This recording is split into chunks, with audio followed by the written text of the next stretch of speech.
Bride's perfect day turned tragic. Her dog's final act of love left the world in tears.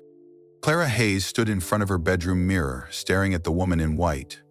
The wedding dress felt heavy, like it was made of bricks instead of lace. She touched the tiny sunflowers stitched into the sleeves. James's idea, because they'd gotten engaged in a sunflower field. But today, the flowers just looked blurry. Her eyes kept drifting to the golden retriever sitting at her feet. Daisy wasn't acting like herself. The dog's tail thumped weakly against the carpet.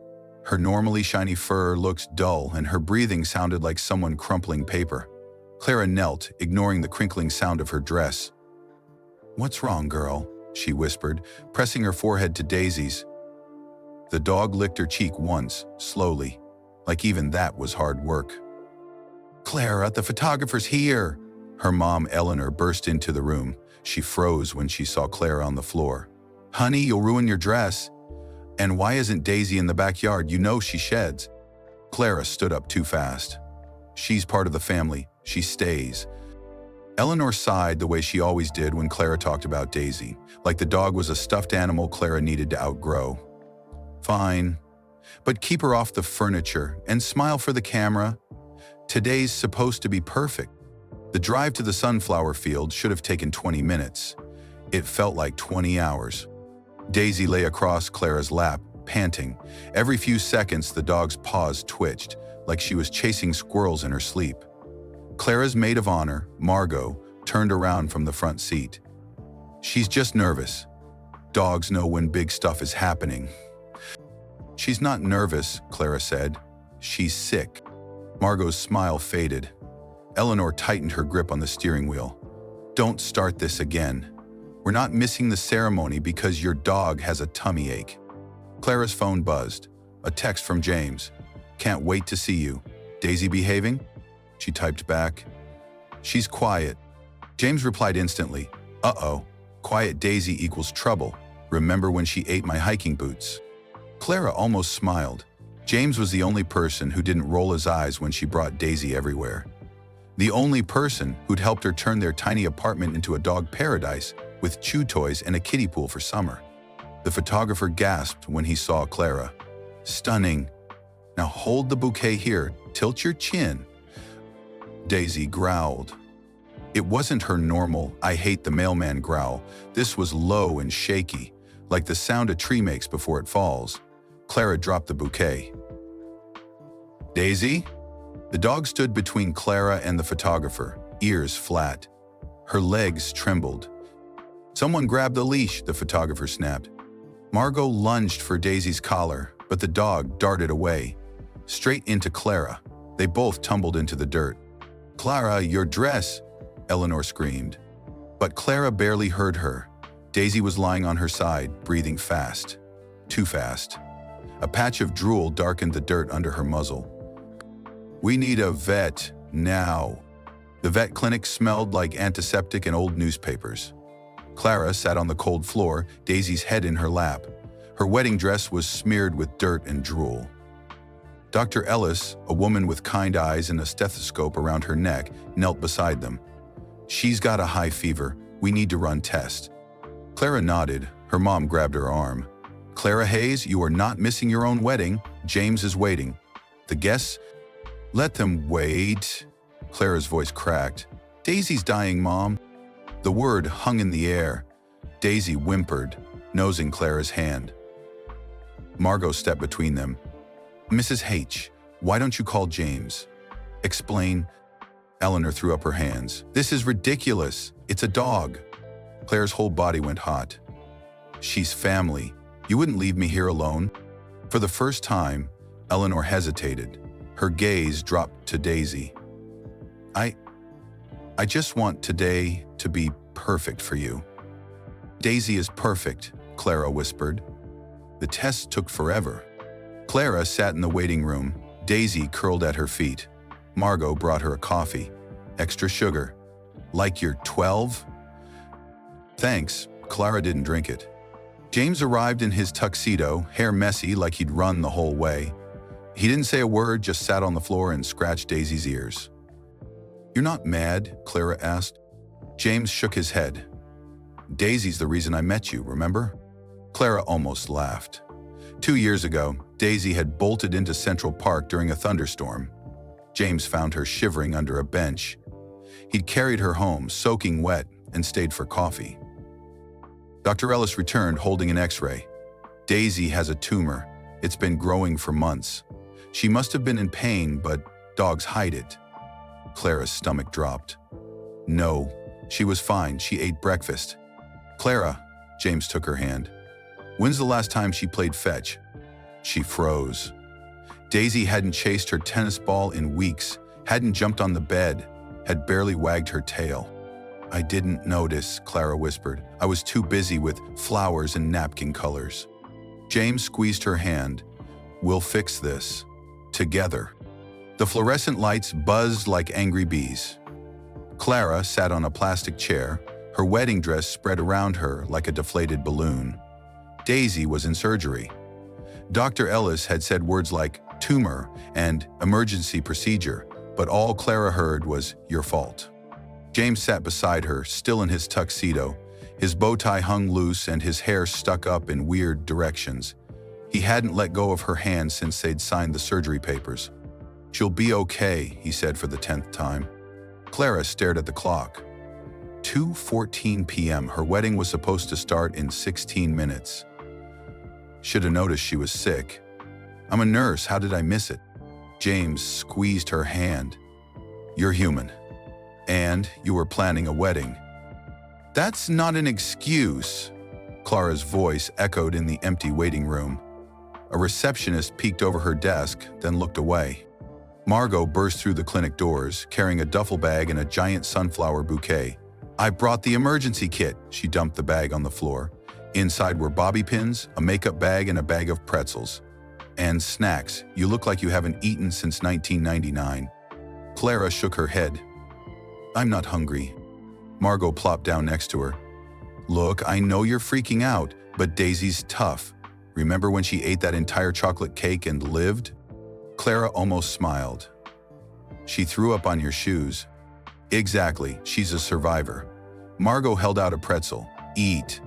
Or I'll start singing show tunes. 2 years earlier. Clara sat on the bathroom floor, tears dripping onto her scrubs. Her dad's funeral had been that morning. The ache in her chest felt like a black hole, sucking in every happy memory. A cold nose nudged her hand. Daisy whined softly, then dropped her favorite squeaky toy in Clara's lap. Not now, girl, Clara whispered. But Daisy didn't give up. She pawed at Clara's leg until Clara finally looked at her. The dog's brown eyes were full of a quiet understanding. She licked Clara's cheek, then rested her head on her shoulder. You're the worst therapist ever, Clara said, hugging her. Daisy's tail thumped once. Thump. Like she was saying, I'm here. Clara's mom, Eleanor, stormed into the clinic. Her designer dress was wrinkled and her mascara smudged. This is insane. People are calling. The caterer, the band. What do I tell them? Clara stood up, her dress rustling. Tell them I'm saving my dog's life. She's a dog, Clara. James is a saint for putting up with this, but James gets it. Clara's voice shook. He loves her too. Why can't you? Eleanor froze. For a second, Clara thought she saw tears in her mom's eyes. I'm trying to protect you. Today was supposed to be perfect. Daisy is perfect. Clara's scream surprised even her. She's been here for me more than anyone. When Dad died, when I failed nursing school, when I wasn't, Eleanor finished quietly. The room went silent. Dr. Ellis pushed through the surgery doors. Her scrubs were stained with something red. Clara's heart stopped.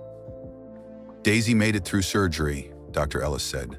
But she's not out of the woods. The next 24 hours are critical. Clara sank back into her chair, relief and fear crashing over her like a wave. James stood up. Can we see her? Briefly, she's still groggy. Margot grabbed Clara's arm. Okay, new plan. We're doing the wedding here. What? Eleanor and Clara said at the same time. Margot pulled out her phone. The minister's still at the church. The guests, well, some left. But your weird cousin Brian and Aunt Linda are outside arguing about parking. We've got a minivan, a vet clinic, and, she pointed at James, a groom who'd marry you in a dumpster if you asked. James grinned. She's not wrong. Clara looked at Dr. Ellis. Can we get married in the recovery room? Daisy needs to be there. Dr. Ellis smiled. I'll clear out the exam tables.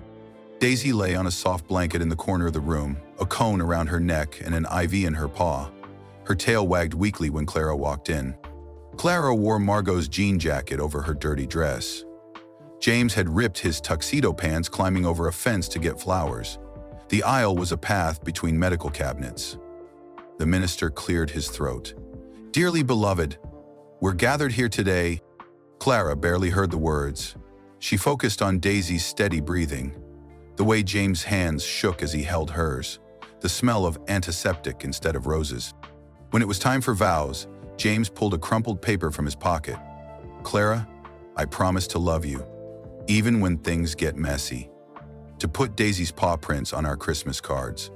To remind you it's okay to not be perfect. Clara's tears dripped onto her bouquet. I promise to let you love me, even when I'm stubborn. And to always make room in our bed for Daisy, or any dog who needs us. They slid rings onto each other's fingers. James was smudged with dirt. You may kiss the bride. As they kissed, Daisy let out a soft woof. The small crowd laughed. Margot threw pretzels instead of rice.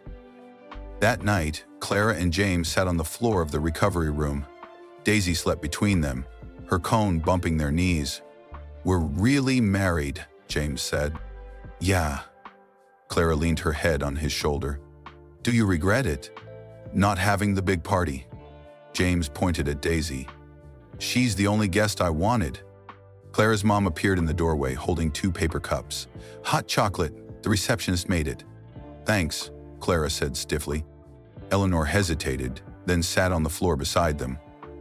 I'm sorry about earlier. I wanted today to be special. It is special, Clara said, just not what you pictured. Eleanor reached out slowly and touched Daisy's paw. Your dad would have loved this. He hated fancy parties. Clara's throat tightened. Yeah. He would have brought Daisy a cheeseburger. For the first time all day, her mom smiled. At 3 a.m., Daisy's breathing changed. Clara jolted awake. The dog's sides heaved like she'd run a marathon. James, get Dr. Ellis. The vet rushed in, her hair messy from sleeping in her office. She listened to Daisy's heart. She's in pain. The tumor might have spread. Do something, Clara begged. Dr. Ellis prepared a syringe. This will help her rest, but you need to prepare yourself. Clara curled around Daisy, whispering into her fur. You can't leave me, not yet. Please. James wrapped his arms around both of them. Outside, rain pounded the clinic windows. Daisy licked Clara's hand once. Thump. Her tail hit the floor. Thump. Thump. Daisy's tail kept thumping. Thump. Thump. Clara clung to the sound like a lifeline as the storm raged outside. Dr. Ellis adjusted Daisy's IV, her face grim. The medicine will help her sleep, but her body's tired, Clara. James pulled Clara closer. What do we do? Love her, Dr. Ellis said softly. That's all she needs now. Clara lay down next to Daisy, pressing her ear to the dog's chest. The heartbeat was faint, like a distant drum. Remember our first camping trip? She whispered. You ate all the marshmallows and howled at the moon? Daisy's tail thumped once. James told stories too. How Daisy had helped him propose by stealing the ring box. How she'd barked at his camera until he took her picture. By morning, the storm had passed. So had Daisy. Her body was still warm when Clara realized she was gone. No. She shook Daisy's paw as if she could wake her up. You promised to stay. James wrapped his arms around her. She did stay, he said, his voice breaking. She stayed, as long as she could. The apartment felt too quiet. Daisy's bed sat by the fireplace, her chew toys still scattered across the floor. Clara hadn't moved them. Every time James tried to tidy up, she'd snap, Leave it. She'll need them when she comes back. But Daisy wasn't coming back. Clara stopped wearing her wedding ring. It felt wrong to be happy when Daisy was gone. She'd sit for hours staring at the last photo they'd taken together. Daisy in her flower crown, tail blurry from wagging. One night, James found her crying in the closet, hugging Daisy's favorite sweater. "Talk to me," he begged. "I failed her," Clara choked out. "I was so busy with the wedding, I didn't see that she was sick." James knelt beside her. "Daisy didn't care about perfection. She cared about you. And you gave her the best last day ever. A wedding, pretzels, all her favorite people." Clara buried her face in the sweater. It still smelled like dog shampoo and sunshine. A week later, a package arrived. Inside was Daisy's paw print, pressed into clay, and a note from Dr. Ellis. Daisy's last act was bringing people together. Honor her by loving again, when you're ready. Clara traced the paw print. "I'll never be ready." James squeezed her shoulder. "Me neither, but maybe we can try." That night, they hung Daisy's flower crown above the fireplace. 6 months later, Clara stood outside the Riverside Animal Shelter, Daisy's collar clutched in her hand. James rubbed her back. "We don't have to do this today." "Yes, we do," Clara said. The shelter smelled like bleach and old tennis balls. A chorus of barks greeted them. Clara walked past puppies and kittens, her eyes scanning the cages. At the very end, an old golden retriever lay on a torn blanket. His muzzle was gray and his hips sagged. The sign read, "Buddy, 11 years. Loves naps, ear scratches, and pizza crusts." Buddy lifted his head. His eyes were the same warm brown as Daisy's. Clara knelt. "Hey, Buddy." The dog wagged his tail once. Buddy snored loudly in the passenger seat on the drive home. James laughed. "He sounds like a chainsaw." Clara smiled for the first time in months. Daisy used to snore too. When they got home, Buddy wobbled to Daisy's old bed and flopped down. Clara held her breath, waiting for him to reject it.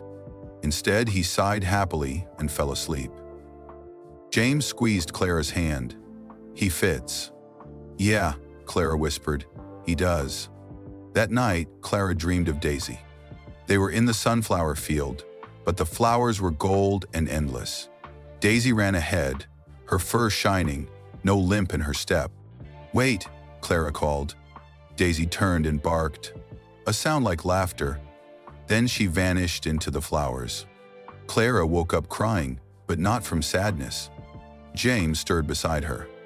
"You okay?" "She's free," Clara said. "And she sent us Buddy so we wouldn't be alone." Downstairs, Buddy let out a snorty snore. They both laughed. 1 year later, Clara and James stood in the shelter parking lot, handing out dog treats and blankets. Buddy wore a tiny hat that said, "Adopt senior dogs." A girl with braces pointed at him. "He's so old. Why'd you pick him?" Clara knelt, scratching Buddy's ears.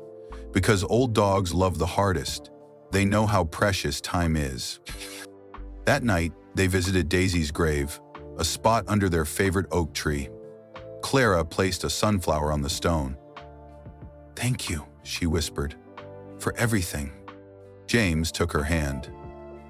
"Ready to go home?" "Yeah." Buddy trotted ahead, his tail wagging. Thump, thump, thump. Clara sat on the porch, watching James play fetch with Buddy. The dog moved slowly, but his eyes sparkled. Her mom walked up, holding 2 lemonades. "He's not Daisy," Eleanor said carefully. "No," Clara said, "but he's our Buddy." Eleanor hesitated, then said, "I'm fostering a cat from the shelter." Clara almost dropped her drink. "You? A cat? Don't look so shocked," Eleanor sniffed. "Her name's Princess. She hates everyone, except me." Clara laughed until she cried. Later, as the sunset painted the sky pink, James plopped down next to her. "Today was perfect." "Not perfect," Clara said, grinning. "Better."